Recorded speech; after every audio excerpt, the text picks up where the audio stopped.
you going, guys? And welcome back to another episode of What Do You Do for a Crust? With us today, I'm really excited about this episode. We have Calvin, the personal trainer. Welcome. Thank you. Thank you very much for being here, and thank you very much for giving up your time. You are a very busy individual, which we'll get to, but I really appreciate your time. We're currently sitting in your gym. Yep. It is very nice in here, I got to admit. This is probably the nicest place I've recorded. Okay. And that's no lie. It is really pretty in here. You've got a lot of brand new equipment. Yeah, we got a G12 there. It's very nice. Yeah. I mean, guys, I'm sorry we're not, we don't have video at the moment, but it is very impressive. You've got leg machines, you've got kettlebells, you've got... Yeah, we've got leg curl, we've got back extension, we've got CC squat. I mean, you've got multiple dumbbell racks. Yes, we've got an assault bike, we got rower, box. You've got sled. Yeah, we got sled. Box jumps. Yeah. Definitely a lot of options, which is very, very cool. Yeah, and then we got the most important one, the amazing hip thrust machine. Oh, yeah. I haven't seen that one. I know, that's cool. like a super fancy, yeah. Okay, fair enough. Yeah.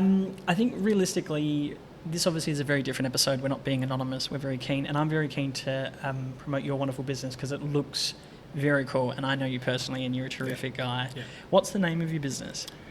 So the name of the business is CM30, Coaching and Mentoring. Nice. And Yes. where are we? What address? We are down Brighton Rd, so 518 Brighton Rd, right opposite Food Lane. Nice. So we're right located there. Yeah. It's a beautiful spot here, I got to admit.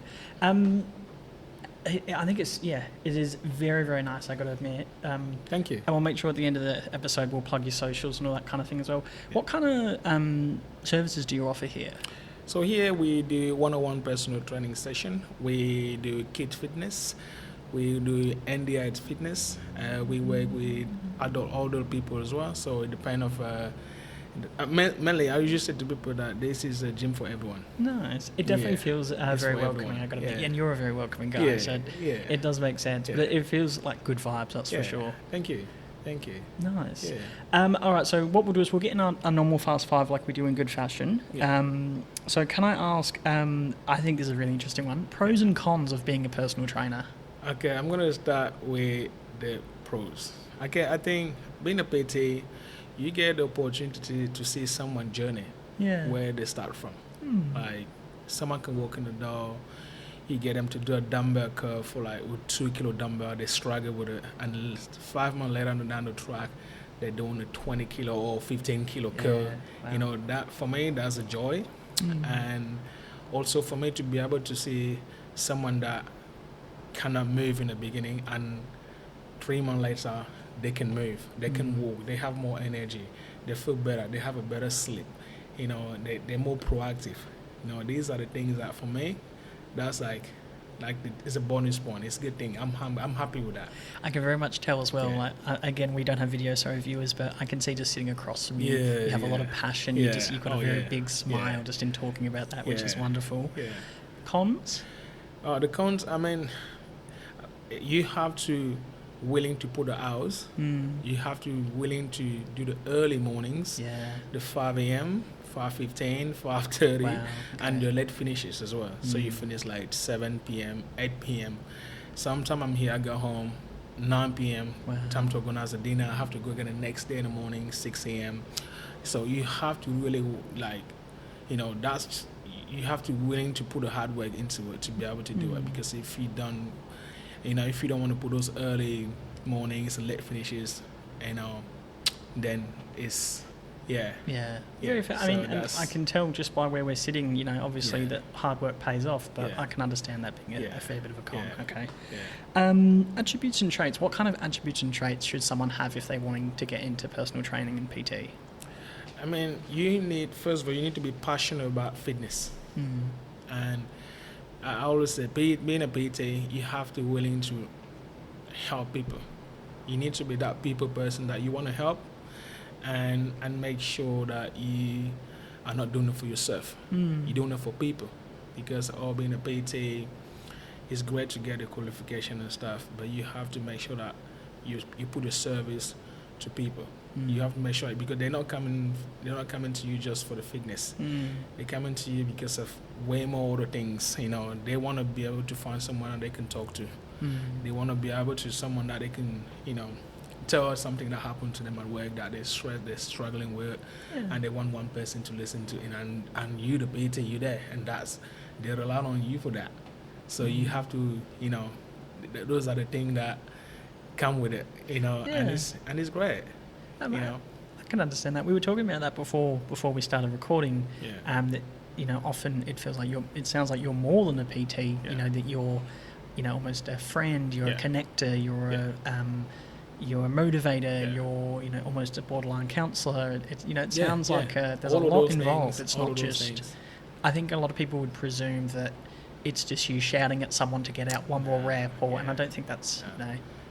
For me, I try to build this to make as a community thing. So everyone feel welcome here, and I think building that community for me is very important. I want to see everyone come here and have fun, and they can go home and tell their friends and tell someone that they know that I trained with Calvin, he's awesome, and the place is amazing. And again, me, I'm a humble person, so you can't really get upset with me. You're very easygoing, which I think is good for a PT as well. I believe, because you do need to be flexible by the sounds of it. Growth opportunities. So obviously, you're very much on the growth opportunity where you've got your own gym and your own services. I know it's probably taken you a bit of while to get here. What sort of a typical pathway look like? Say you've just finished your PT course. What would someone then do? Would they try and start on their own, or is it try and join a gym? How does it normally look? I think for a new PT, I'm going to take example of myself. When you finish, you get your qualifications at 4, and you're looking to get a job straight away. I would not recommend you to just open your own business.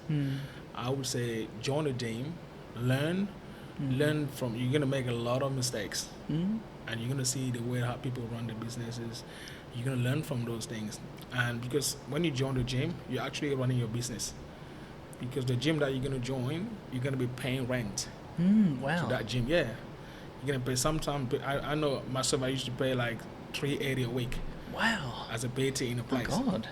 So you have to, work in the gym first and learn how to manage to do a business. Learn how to run a business, because if you go straight from getting your qualification and then jump straight into open your own business, I think you're gonna struggle big time. Because you have to learn, as we said earlier, the early mornings, the late night finishes. You need to learn those things. I mean, you've got to hustle by the sounds of it. Yes. It's that's a big surprise to me. $380 a week's a decent amount. I know. But it sounds like actually quite a very complex role. It's not just as simple as working with someone and going from there. It's then you're also managing a business, having to pay a fee and. Okay, interesting. Pathway and learning. We know that there's qualifications that need to be achieved to obviously be a PT. Can you break that down a little bit? What qualification is? Yes, I think with first of all, you have to register with obviously all the courses. There's a lot of providers out there that they can provide you with the courses and get that. But I think the best way is to go through Fitness Australia. I think they are the main, pretty reputable. For everything. So you go through them. You get your first of all, you're gonna get Cert 3. It would take you probably like 6 to 8 months, and you complete that, and then you complete your Cert 4. And then when you get your Cert 4, you have to do a lot of work experience, because you cannot, as we say, you can't just finish the qualification and then you're ready to go, and there's still a lot more learning. Do a little work experience, maybe like 4 weeks or 6 weeks. Get your foot in the door, learn, because do those qualifications, yes, it's all the theory online, but you have to do the practical. You have to actually face the client, and every single client that you're gonna have is different. They have different needs. They have different needs. They have different injuries. They have different way that the body move and the way that the body receive exercise. So it's way more complicated than just that. So you have to really learn those things, and that you can only learn those things by training clients and get to learn from the experience and stuff. Very fair. So I would presume to say there's a big span of knowledge from someone who's just finished their qualification to someone who's been a PT for many years. 100%. Okay. 100%. Especially in terms of technique. Yeah, okay. I really like your point on understanding different injuries and needs and abilities, which is again, it sounds quite complex because there's no two different, no two people are the same, and you've got to kind of assess that. Okay. And our last our last question is income and salary range. And I know that's going to vary compared to someone who's just finished their qualification and, like yourself, a gym owner. Yeah. Do we have a rough range? Yes, we can. 100%. Again, it depends of the structure of your business. It depends on the structure of your business. It depends on the client base that you have. Fair. Because you can only start talking about income if you know your client base, income. So I would probably say it's sitting between, I would say 90 to like 120. Good money. I'll probably say that. All right. But you have to be... But you've got to work for it. You have to work for it. As a new PT, it's impossible. As a new PT, it's impossible. Because as I say, when you first join the gym, you have to pay big amount of money weekly. Plus that you have, if you have a family, you need to feed your family. Yeah. If you need to pay your mortgage or pay your rent, you need to be able to find... You've got to have enough clients through the gym to cover that. Geez, okay. It sounds somewhat stressful, if I'm honest. Yeah. So that's it. Can I ask you, it's day one of meeting a new client. So say I've just walked through the door, like I did 10, 15 minutes ago. I'm a new client. Yeah. What kind of things would you ask me as a experienced and qualified PT to help me hit my fitness goals? First of all, everyone, if you see someone walk into the gym, there's a reason why. Yeah. That's the reality. It's a good way to look at it. There's a reason why. Yeah. Why someone decide to join the gym. They're in this space in their life that they decided to make a step to change something. They're moving forward. Yes. So when they come in, as you and I are sitting down right now, we talked about what's the reason, what's your goal, what do you want to do, what do you want to achieve? Do you have any event coming up? Do you have a wedding? Do you have this coming up in the next year? Okay. And then through that, we're going to go through the assessment, fitness assessment. We're going to go see how your body moves. Your ankles, your hips, your shoulders. Do you have any injury? Do you struggle with? Do you have any health issue that I should know about? These little things, you have to make sure that, you ask those questions, and because someone can come in here, and it happens a lot. People can just say, "Oh, I'm all good. I'm fit. I exercise most time." You put them in a row machine. 30 seconds. The guy's breathing out his head. Oh God! Okay. So is an asthmatic or something like that about to go in cardiac arrest? Sounds terrifying. It is because most, especially those that don't exercise that much, they carry lactic acid heaps. Okay. Yeah, and then when they start to sweat, the lactic acid just builds up very fast, and then you can see, the gym is spinning around. I can't see it. Oh, God. Okay. That's terrifying. Yeah. All right. So it sounds like there's definitely a lot of planning that goes into it as well. 100%. Around that avenue. Yeah. Cheeky question. Can I ask you, do you ever get people come in and they're, I want to lose 15 kilos in 6 weeks and, something, or maybe, I always think of... I'm not sure if you'd be familiar with the show The Biggest Loser. Yes. And, people lose an obscene amount of weight in a very short span of time. And I always think that can't be healthy. That can't be safe. I think, obviously, without, I love those people, organizer, the Bigger Loser, whatever it is. I think it is important to understand that TV show versus reality is different. Very fair. It's a massive difference. The way that they film it is probably a bit longer. Yeah, it's true. But they can tell you that it's shorter. And if you lose that amount of weight in, let's say, I'm not sure they do 12 weeks or they do it in 3 months. First of all, it's your body can handle that. You're going to tell me you're going to take someone that's 120 kilo or 150 kilo head and say, okay, you got 2 months to lose that weight. Yeah, wow. Tell me the bone density of that person prior to you checking their body out. I can't imagine it'd be very high. Where is the bone density? Is this person actually have a stronger bone density to handle all the load that you give it to them? I don't think so. Yeah, very fair. That's the reality, right? So that's why most of those people that have shaken the weight off have coming back, put everything back on again. Yeah, okay. Because mentally, they will know that's not the way they're meant to do it. Because it's not going to maintain. Hasn't been maintained, and also losing weight is something that you have to go through. It's a process. It has to be really, really nice process. Like don't jump the steps.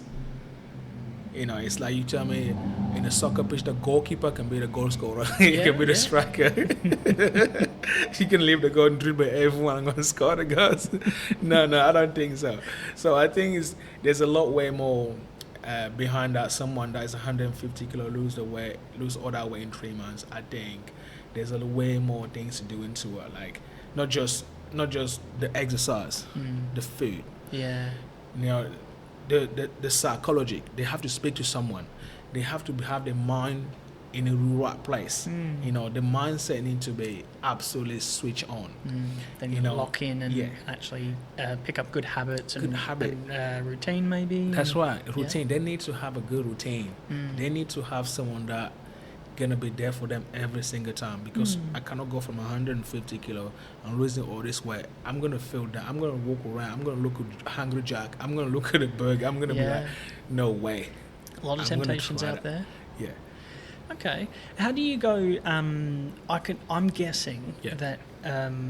I just think for myself, I'm not a morning person. Yeah. So the fact that you're here most mornings at 6 a.m. is obscene. Yeah. How do you motivate someone to you couldn't pay me to get out of bed at 5 a.m. I don't think.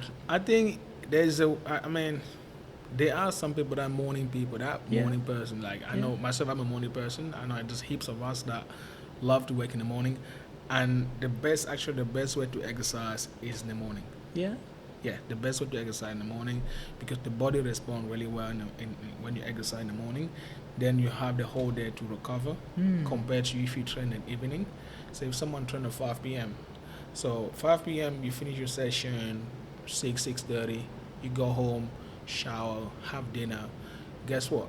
The blood still flowing. You still like the blood still pumping. Okay. And then you go to bed. You can't sleep. Why you can't sleep? Because your body is still... You still got the pump. You still got, the blood's still flowing fast. Yeah, you still got the pump. Okay. Like, I can't sleep. What's going on? That's one. That's why. Yeah, that's one. And there's not just that. There's way more other things like training in the evening. I don't think that our body is meant to do that. I don't think our body is designed to train at night time, because night time for us is meant to be resting. Yes. Yeah. Okay. 100%. Very fair. I mean, 100%. You're the expert. So okay. 100%. Yeah. 100%. That I know that I'll probably take another example. It's like those that do not shift. Yeah. Okay. Like doctors, security guard. Do you think that our body was designed to work at night time like that? I think it's not a chance. Yeah. So I have experience to train. I've trained people that are security that are not shifted. It's insane. Training them, the way that the body responds to exercise in the long run, absolutely ridiculously slow, because they have no routine. And that time that your body should be resting and sleep, you stand up working all night, and then during the day, that's where your body is active. You're trying to sleep during the day with the light. I was going to say, it's very hard, and it's hard to get out of that pattern as well, I guess. It's hard, unless you are a shift worker in this instance. Yeah. Okay. Where can I ask you? We talked about nutrition or diet a little bit just before. Where do you place diet? Because you always hear those sayings of the fitness and activity and the calorie burning is 30% and diet is 70%, or we get down to the basics of you need to be in a calorie deficit in order to lose weight. And there's a lot of diets going on at the moment. We've got keto, we've got carnivore, we've got carb free. There's the cabbage diet. There's always different ones. Where do you sit on that in regards to diet and physical activity? To be honest, diet for me, I would mention maybe my partner. She's probably the one that is way more into diet because she's a nutritionist. She have a little business on the side. Katie, nutritionist. If you look at it. Cool. All right. Well, we'll have to see if she's interested in being on a pod. So, for me, I've learned. I was like, I'm an African man, so I don't have any allergy. Yeah. I'm good at whatever food. Me too. I'm not allergic to anything either. That's right. I can't grow hair on my head, but I'm not allergic to anything. Yeah. So diet it depends. Again, it depends. How active you are, your metabolism. How active you are. What works for me may not work for you. Yeah. And yes, as you said, there's plenty of diet out there, keto and carnivore, all this. Yes, keto is amazing to lose all this weight by eating high protein stuff, right? But where are you sitting in terms of your bone density? Where are you sitting in terms of energy and like your endurance, heart rate, all that stuff? Where are you sitting at? You have to ask yourself that question. It's great to lose those weights, but give me the reason why you're doing it now. I was always under the impression, or not that I was under the impression, but I've been told previously that when you are losing a large amount of weight as well, say you're losing, 30 kilos, if you're not training accurately or correctly, as well as eating, you actually lose muscle as well. 110%. So, I mean, that's... So ultimately, I think what you said before about when a new client enters and you want to break down their goals, it sounds like that's very important because do they want to get thinner? Are they trying to reduce their BMI? Are they trying to gain muscle? Are they wanting to build strength or just overall health and longevity? And I got told the other day, I did a bit of research before sitting down here, and there's quite a lot of interest now into VO2 max. Yeah, VO2 max, which apparently is quite a lot about your endurance and your ability to absorb air and yes, and also there's this thing just come out, the difference between the fast muscle twist and how your body responds to it. What are the healthy exercises? So, for example, it's way more better. I argued this before. I was like, no way. Example, it is better for someone to run on a treadmill than running outside. Yeah. Okay. Because when you run, I'm gonna put it down a little bit. When you run outside, the brain is not concentrating. You are actually running, but the brain is saying different things. You got a lot more distraction. Yeah. Okay. Yeah. The car is going up and down. You turning, you're looking. The brain is not focusing, but you are exhausting your body. I never thought about it that way. No, I was like, what? Yeah. So now, it's amazing. You run on a treadmill, in static treadmill, facing one thing or listen to the music, just facing that and just run, and then get your wake in. Wow. Your wake out. Yeah. Okay. Yeah. That's a really cool way to look at it. I never thought about it that way. Yeah. Okay, everyone, buy a treadmill. Yeah.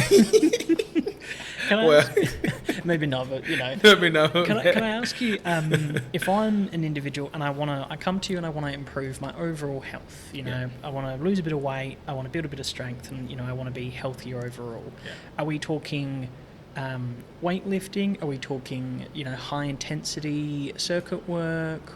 A combination? What's your opinion on that? But if you want to lose weight, if you want to build muscle, you don't want to be a bodybuilder, you want to build just muscle, you want to be healthy. So everything we do, this is, I'm going to put it very short so you understand. Yeah. Everything that we do in terms of exercise is a lifestyle. Ed, it's a lifestyle. I'm 30 something, right? Me too. And you're looking to be like, when you're going to be 70, you still want to be able to move. Longevity. Physical because activity. You and I stopped playing, I stopped competing. I know you were a very good football player. Soccer player in Oz. But so if I was playing again, competing in a high level, yes, I will need to do all those things and train 5 days a week, and trying to keep up that. But now, it's not about that anymore. I train a couple of hours a week, 3 hours a week if I want to, but this is because I want my lifestyle to be a routine. Yeah. And then when you keep, it's a hard thing to do because you can do it for like 2 years, 3 years, and just like give up. So it's important if you're doing a session once a week, stick with that routine once a week. Go on a hike on a weekend, or go down the beach for a walk on a weekend. Yeah. And do those things. I do. I got to admit, I quite like exercising, and I really agree with you that it's it can be a stress reliever, and it's a great thing to have in your routine. And I just generally feel better after I've exercised, whether it's walking, running, lifting weights, circuit work, whatever it might be. Yeah. I always feel very sad, I guess, for maybe those middle-aged people, but specifically maybe parents, where they've got a lot of responsibilities and work commitments, social commitments, families and such, and particularly where we are in Australia, so there's a heavy alcohol culture. So there's a lot of I know alcohol's not great for carbohydrate in the body. Exactly right. And you go to the park with your family, and you always see a few people that are quite overweight, or they're carrying a lot of belly fat, and and you see them struggling to keep up with their kids, and I do generally feel quite sad for those individuals, because they're already huffing and puffing, and they've got a toddler running around, and I think what you're saying for me really aligns to that it's about longevity, it's about the enjoyment of life, and actually being quite happy, and it's a lifestyle. It's a lifestyle. Like, if you decide, you can.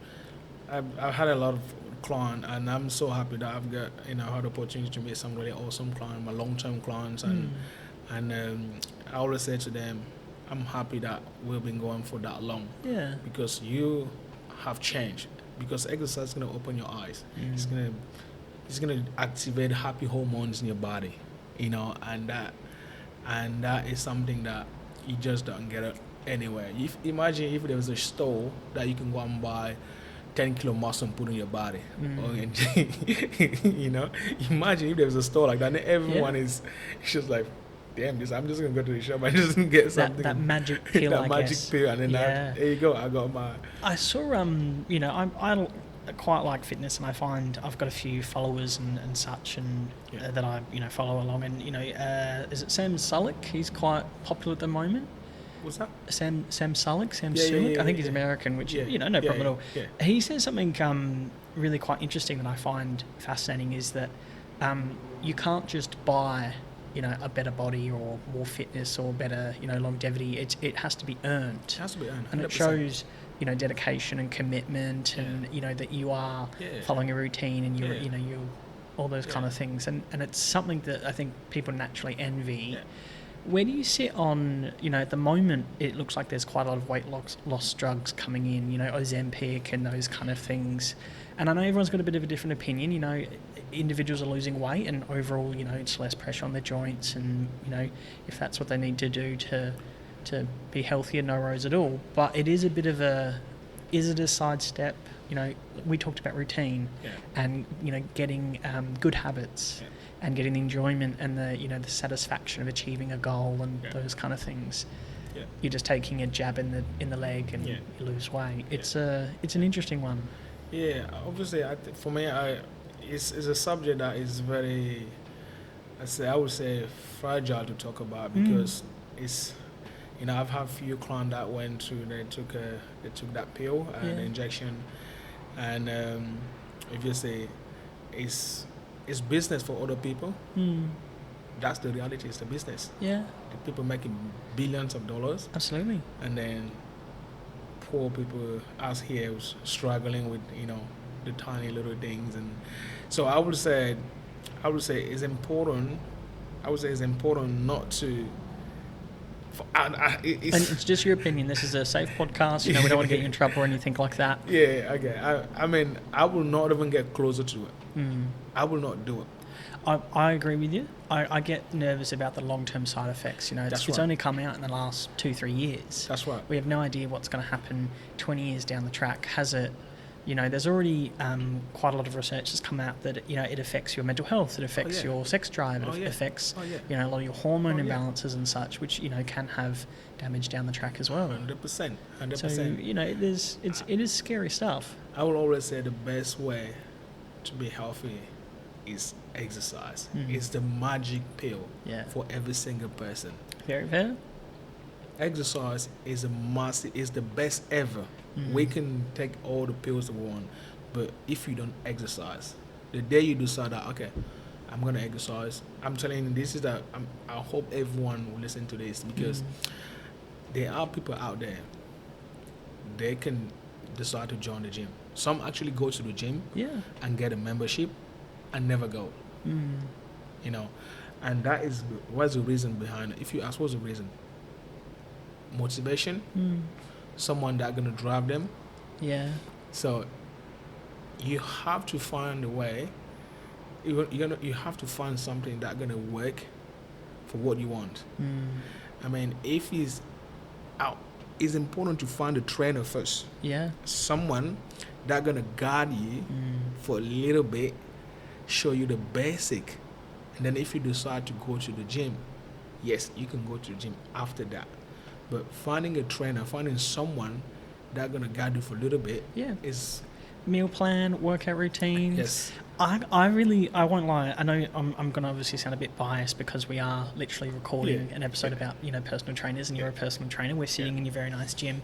I'm all for personal trainers because I think, you know, New Year's resolution, people sign up to the gym and go, yep, I'm going to go 2 times a week or 3 times a week or whatever their goal is. And, you know, Mondays is going to be back and tries, and Tuesday is going to be cardio, when, you know, all that kind of thing. And they have the best intentions, no worries at all. But what I find is that, you know, come June, come December, they've stopped going. Everyone's, you know, they've lost that motivation. If you're paying a PT, you've got someone there motivating you, someone that, you know, is holding you accountable, someone's going, you know, like before, when you said, you know, a new client comes in and you talk about what their goals are, and, you know, you mix things up based on what they need. They might be having a really bad day, or they might have slept funny and their shoulder's a bit bad, so you go, okay, no worries, we'll pivot. But you know what I mean? I know a lot of individuals will go, oh, well, I don't need to pay for a PT. I know what I'm doing.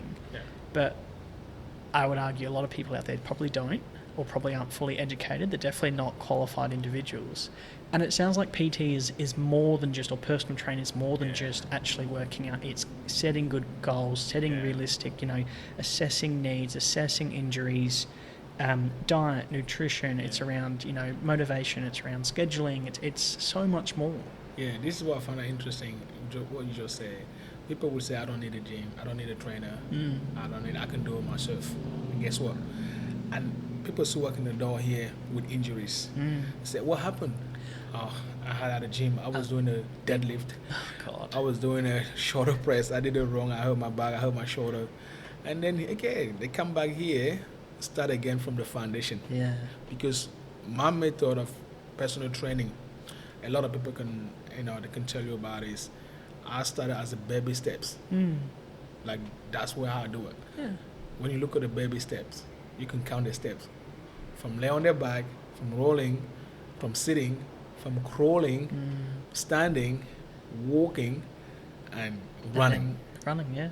So that's how I take it, because we cannot get your body ready if we don't work the basic, which is the foundation. So we start from, do you have a tight ankles? Can you squat?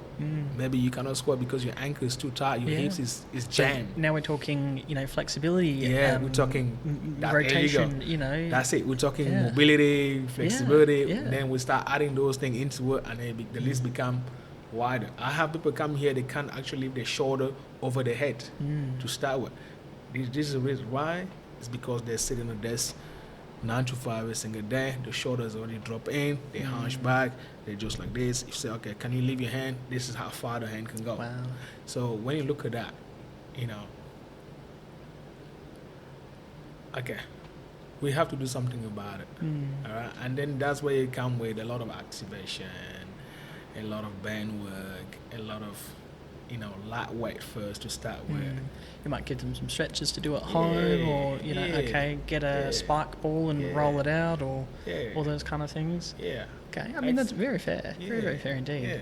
I absolutely know what you mean. I used to go to the gym in the city. I used to go before work 3-4 times a week, and I would always see a young fella walking up to the bench press, and he'd put on 80, 90 kilos, and he'd be, you know, very thin, that's fine, and, you know, would do 1 rep and then would struggle, like, wouldn't be able to do the second, and like, you sit there, you're like, come on, man, like, go like, work gradually increase the load as you go. It happens a lot. I think some people think, you know, you have to tear the muscle as soon as possible to then, for it to repair and recover and come back stronger? No, you have to go. I mean, as we said, everyone have their goals when they walk into the gym. You want to build muscle, you want to lose weight. There's a process for it. There's a different exercise. There's a different exercise for every goal everyone have. If you want to lose weight, great. We can get into. We always start with mobility stuff. See how your body move. And then see first of all what kind of sleep you get. Do you actually have your 8 to 9 hours sleep? Yeah, they're sitting on 4 or 5 hours. That's right. You can smoking a pack a day and drinking 6 beers every night. That's the thing. Someone can come here and tell you about all these beautiful goals that they have. You say, okay, great, and then you start. They go home. They don't even have 4 hours sleep. Yeah. And then you put all that hard work, and the result doesn't come. And you know that is when you sleep and rest that the muscle can actually grow. That's it. I mean, that's a good tip right there. Get your sleep. Yeah. So I think for the listeners, who are interested in becoming a PT or are learning a lot more about a personal trainer, there is a lot involved. You're talking nutrition, and it's very handy. Your partner is a nutritionist. Don't get me wrong. Yeah. But you need to understand routines. You need to understand diet. You need to understand things to avoid. Mobility, flexibility. Weight training. Individuals pre-existing injuries, like you're almost really a physio, a personal trainer, a personal chef, a nutritionist, and an occupational therapist roll into one. It's not to flatter you too much, but there's a lot there. Yeah, I think the reason is why, I think maybe in a PT, I think it's come from my soccer background. Yeah. Because I had experience to work with a lot of strength and conditioning coaches, and imagine how many pre-season I've done in my life. Imagine I've been playing for 15 years. I've done so much pre-season, so much running with different coaches, and I've learned from all of that. And I've had some injuries as well, and I've seen some injuries, and I've learned from those physios and learned from the strength and conditioning how to get to sort some of these exercises out, some of these injuries out, and things like I do the rehab things like knees, surgery. If you have a surgery, MCL, ACL, I go to rehab. I got you covered. Nice. You got calf injury, you're looking for rehab, I got you covered. You got shoulder, and I have plenty of testimony. I have all of them. So I think it comes from my football background. And it comes from a lot of experience by the sounds of it. Yeah. I've a little bit about myself. I've done a couple of years for AFL, just Hills League, and we do a pre-season, and pre-season can suck because you just run and run and run. Right. But you can always tell though who's done pre-season and who doesn't, because those blokes who rock up day one and they haven't done pre-season, they are they're sweating and they're huffing and puffing and they just don't have the tank and. So I mean, it pays. That's for sure. Yeah. Can I ask you, where do you sit on protein powder? Because you go into a fitness store, you go into a Massive Joe's, you go into, and there's walls of it. I know. And some people will have a protein shake in the morning instead of breakfast. Yeah. And some of them taste fantastic, some of them taste like shit, and it just it depends. But where do you sit in general on protein? And protein powder, I should say. Okay, so this is, I'm going to have to be honest. Just be, absolutely. Just your opinion is fine. We're not going to hold you to, I've never, scientific. ever wanted to try protein or anything else. Ever. Yeah. Never tried it. Yeah. Only last week. And you're a very fit, active guy. Only last week that I went to the shop. We went to the shop up, so I went to grab the leg press, leg curl machine. Yeah. And my missus is like, oh, there's a creatine here. I'm like, okay, you should try that. I think it's going to be good for you. I'm like, well, I don't like this stuff. Mm-hmm. She's like, no, you should try it. I think it will be absolutely amazing. Okay. I'm like, okay, I'm going to read into it. She's like, no, I'll get it. I'm like, great, let's go. So I took it for the first time. Obviously, I was a bit sore, proud with the exercise I did here. And then I took the creatine and, and my smoothie and stuff, put in my smoothie and had it. And I think I was a bit surprised. My sleep was great.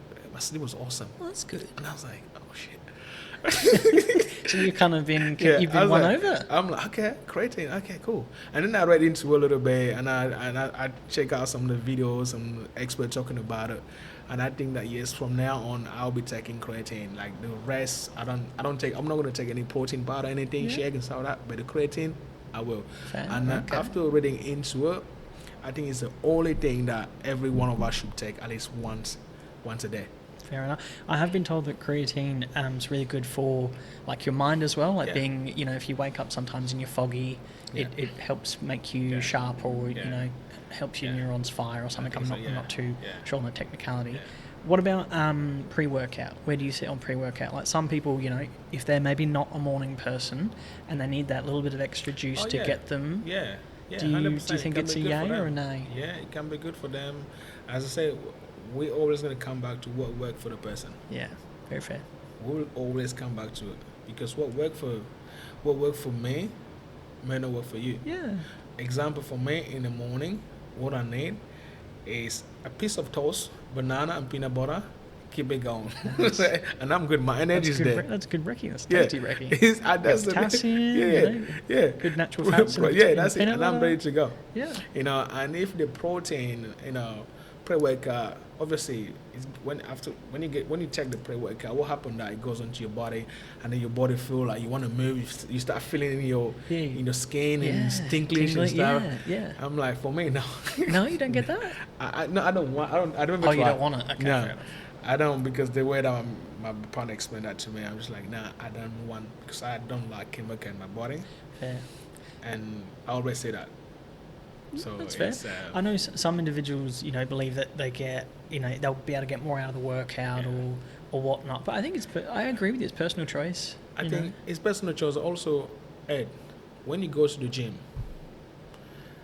if you do a proper warm up, you're gonna get into the exercises. You will.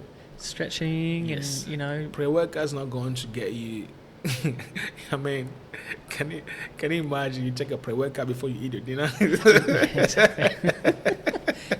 I'm just picturing like a gym junkie person now, like just having pre-workout 3 times a week or 3 times a day. I mean, I know. Again, if it works for someone out there, guys, you can have it. You can have it. If it works for you, have it. It's so good. I mean, there's pros and cons to everything. Yeah, let's be honest. But I love your approach to it. That it's individualized, and whatever someone needs to do I can see why you're quite a good and successful personal trainer, because you're very open to different clients and their intentions and all that kind of thing.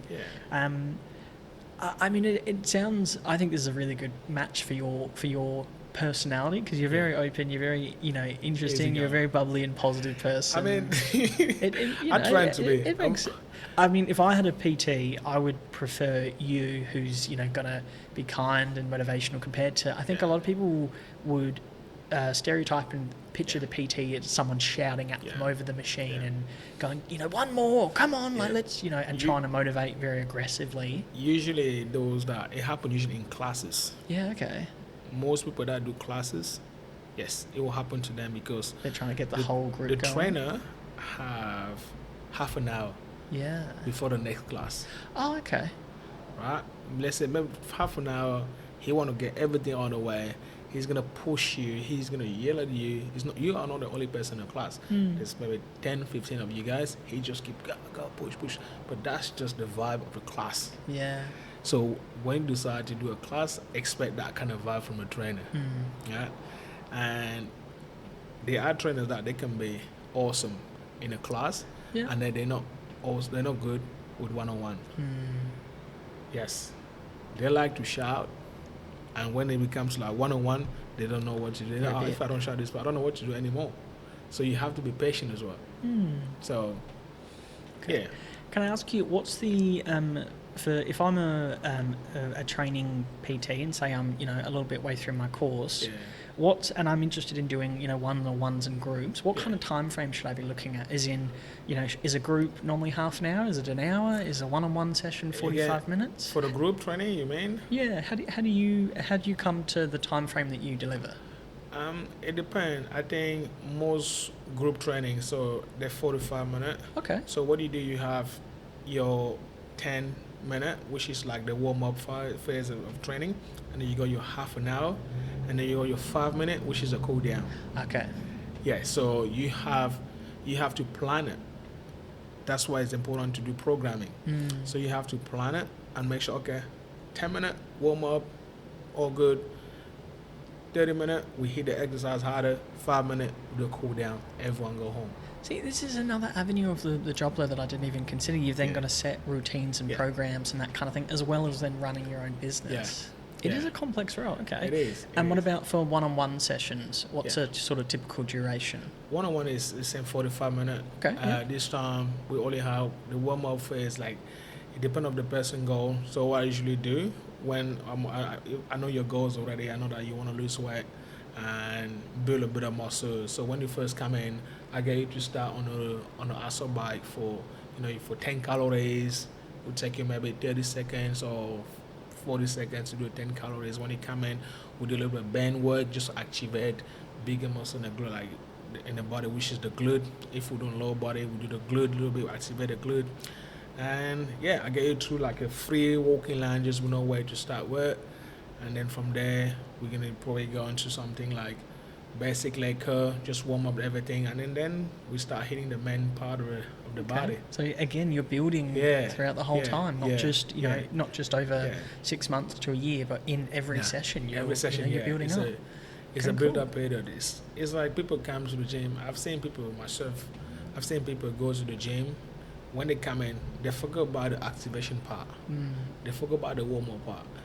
They go straight into the leg press machine, or they go straight into the shoulder machine. They load it up, and then they go straight, bam, bam, bam. And then I'm like, okay. And then what's next? And then he continues. That is you hurting your body. It's like, I'll take example. I'm just thinking about like, I would say the phone. Listen to the phone that we have. You have to charge when the charge is finished. When the phone is flat, what do? You have to charge it, right? Yeah. So imagine you go to the gym right now, and I'm loading the plate. I got 150 kilo. We just sit down. Be sitting in the office all day, all right?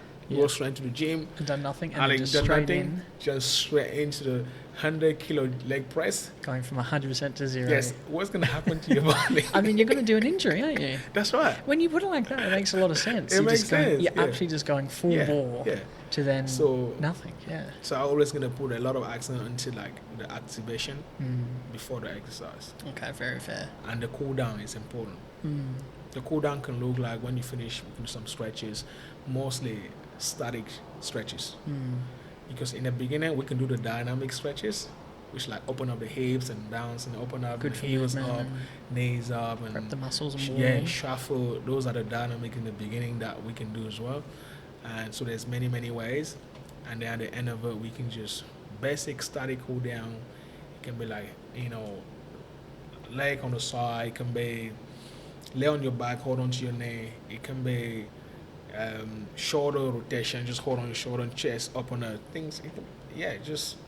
Just cool down the muscle part that we train. Very fair. Yeah. Can I ask you, not to get sexist or distinguish between genders, but is there large differences between training a female and training a male? I know a lot of individuals, particularly like young men, will try and like they want to train chest, or they want the big arms kind of thing, and obviously that aligns to their goals and no worries at all. But in general, would you do different avenues for a male and a female, or is it fairly generic? I mean, female trainings, I think they prefer more. If you look at the way female train, they prefer more like they love to do glute exercises. Yeah, they want the big booty and they love to do legs. Yeah, okay. They love legs exercises. So for me, we usually focus on things like glute stuff. Yeah. Leg stuff, hamstring, because I love RDLs, good for the hammy, leg press. I mean, I know a few girls that they love to do the upper body, but most of them, they like to do lower body. Fair enough. Yes, they love things like glute hip extension, and they love things like leg press. They want to do single leg RDLs. They want to do all of those things because they know that it's going to grow the glutes. It's going to grow the legs and I mean that's aligned to their goals, and I can understand that. You see the they're doing the what are they, like, a lot of squats and stuff like that. And, very fair. Yeah. It's the same as well with boys. Men, the men, it's mostly chest. Yeah, they want the big upper body. I want to hit my chest. Yeah, and then you see the chicken legs. Yeah, I want to hit the back.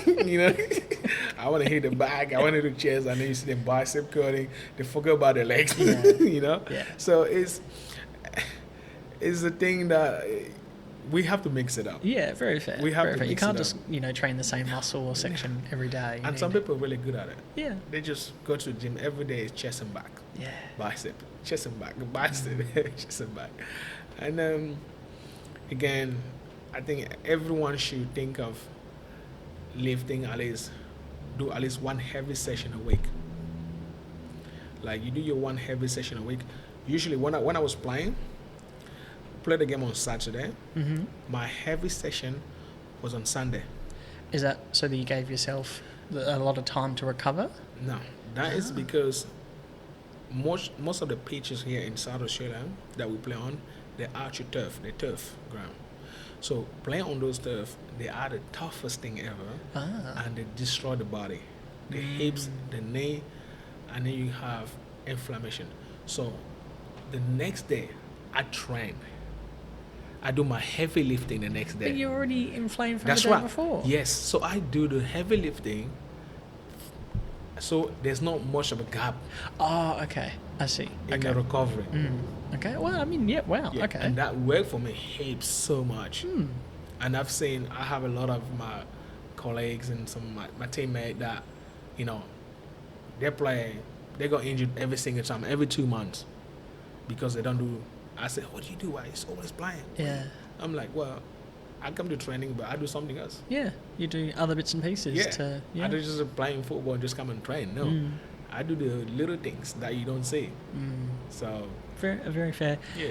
We are getting close to time, and I don't want to keep you longer than because I know we've got a bit of a tight deadline, and we're very appreciative of your time. I want to ask you real quick: where do you see you see a lot in social media at the moment around spas and cold plunges, specifically cold plunges? Yeah. What do you think of those?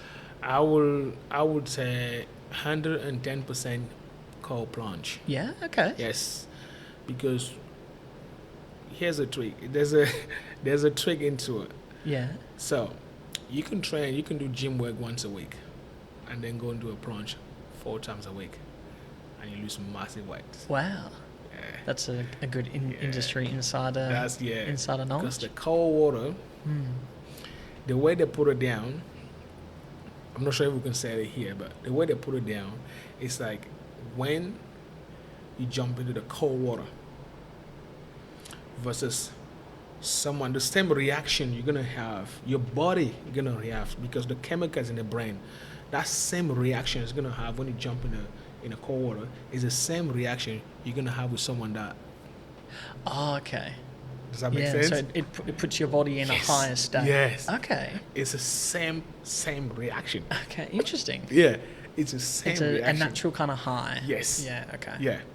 Yes. Fair enough. Natural kind of high. So that burn, but the difference is that burn more fat in a safer way. In a safer way. Yeah. But the other thing, burn fat is but in the wrong way. In the wrong way, yeah. Yeah. Having to go through narcotics and okay. Yeah. So very fair. Yeah. Okay, interesting. So cold plunges, yes. Yes. Sauna? 100%. Sorry? Sauna? Whether they're like the infrared or the steam ones? If you have inflammation, yes, in the body, like you tight, like if your body is tight, if your body is super tight, yes, sauna, amazing for you. If you're a person that's naturally very tight, yes, sauna is good for you. Awesome. Yeah, but if other things, no, I mean the race plunge is better, but if you're a tight person, yes, use sauna. All right, fair enough. Yeah. I think we are getting towards the end of the time, but I really did want to go through business, where we're at, name, address, and any socials you have as well. So we are at 518 Brighton Road. Brighton Road, yeah. It is a really beautiful spot here. You've got all the bells and whistles, and I think if people are interested, they should definitely be coming in. Yeah. Should people walk in, or what's the best way to contact you? I mean, to contact me, you can just go into my Instagram. I have an Instagram, CM30Fitness. CM30Fitness? Yes. I like it. It's catchy. Fitness. I'll make sure to put it in the episode bio as well. We have a Facebook as well, CM30Fitness. CM30Fitness. We have the website. You just type CM30Fitness, all going to come up. Uh-huh. And if you're looking to come in to book a session, we already have a free consultation. Nice. We have 30-minute free consult, so you can come in for your consultation. But Get you a have gauge to of make everything. sure, you have to make sure you book it online. Yeah, fair. So when you I mean, book you're a busy guy. Yeah, very fair. Yeah, if you book online, it's easy for me to organize the time. And we just recently hired a trainer. Nice. She's working for us now.